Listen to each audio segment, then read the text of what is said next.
And it now looks as if it will never come to an IPO as far as we can see, because a phalanx of problems, accounting strangeness, weird pronouncements from the CEO, taking too much money out of the business, and the main one, which is general incredulity at what this business is actually all about and how much money it's losing. Yeah, this is about a founder looming large in these high-tech digital companies. Is this a problem? It is a problem, and it's a model we're seeing more and more of. If you look at the Steve Jobs, Mark Zuckerberg archetype, I mean, those were both genuine geniuses building genuine businesses. But what we're seeing now are these pale reflections of them that kind of copy their style. You know, there's pronouncements about purpose. There's weird sort of techno illusions as to what they're doing when WeWork is basically an office rental business. What about Uber? Well, Uber's the same. I mean, if you look at Uber and WeWork, they have really a couple of things in common.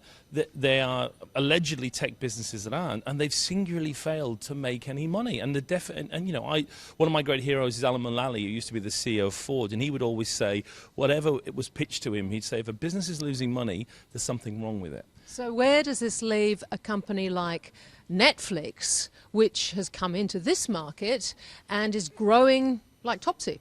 It is, but again, it's part of that group of, frankly, quite wobbly tech companies. Again, you know, Netflix is not a tech business, it's a TV business.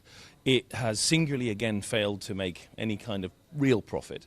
It's currently, I think, got a $15 billion US production cost for this year to make and buy all of its content, and it has struggled to make any proper money yet. Now, bear in mind, that's when its competition for streaming has pretty much been free to air and a little bit of Google here and there.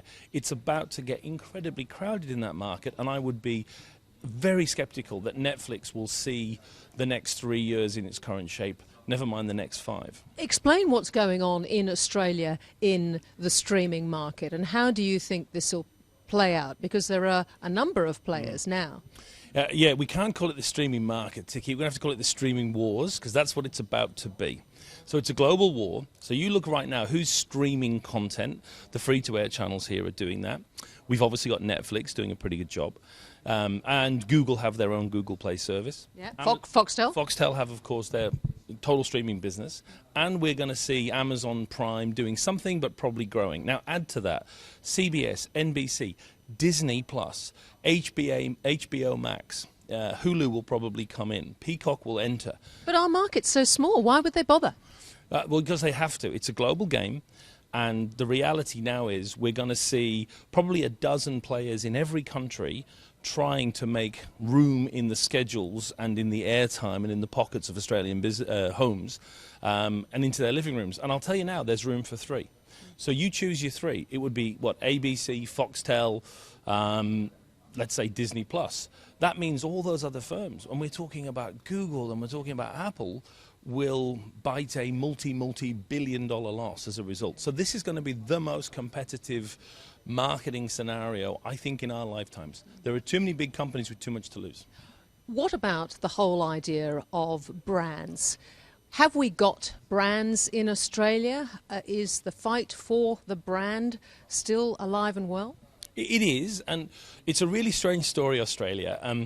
If you look at Oz, go back 20 years, we had relatively weak brands. And the reason we had weak brands is Australia was the world's biggest oligopoly.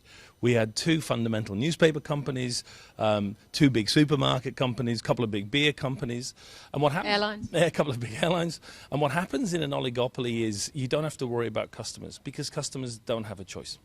And so Woolies and Coles were very profitable supermarkets, but really badly run brands.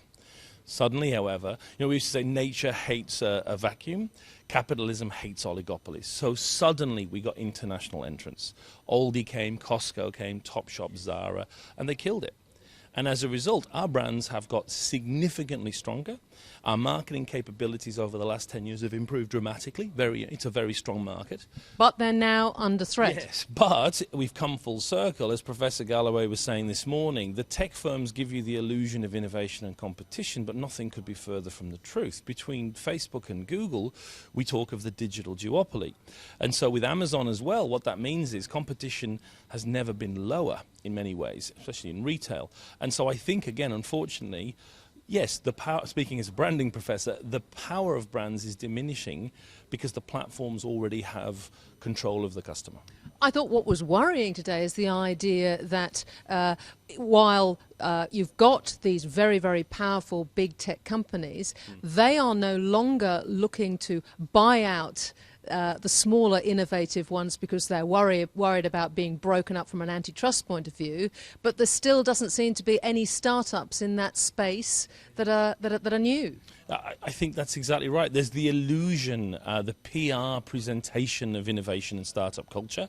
As again, Professor Galloway said this morning, there were more startups during the era of Jimmy Carter than there was this year. So what we're seeing is a quasi-innovation culture where apparently everyone's being very innovative and competitive.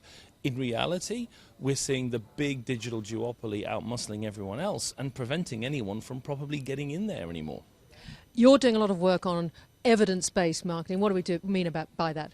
It's a ridiculous term and it's an essential term. We built so much marketing out of, brief ideas, magical thinking, hunches, and we're getting a very nice moment here in Australia where there's a really strong bunch of marketers now who really are using the data on effectiveness to design their marketing strategies. And I'll give you one good example. We're moving away from more short-term campaigns because we know in the longer term they actually don't make us as much money, and that's purely because we've learned that return on investment is a bad metric and you should look much longer at building a brand to make more money. But it's part of a movement where we're using data now to inform how we do marketing, which sounds obvious but wasn't always the case. But data before was all about short-termism. You're saying that this data, when you look at it more closely, is telling you that you've got to do long-term to reinvest in the brand. That's exactly it. So it's a bit of a paradox. If you were to look, if the world was going to end on December 31st, I'd shove all my money into Google and Facebook, and I'd be right to do so.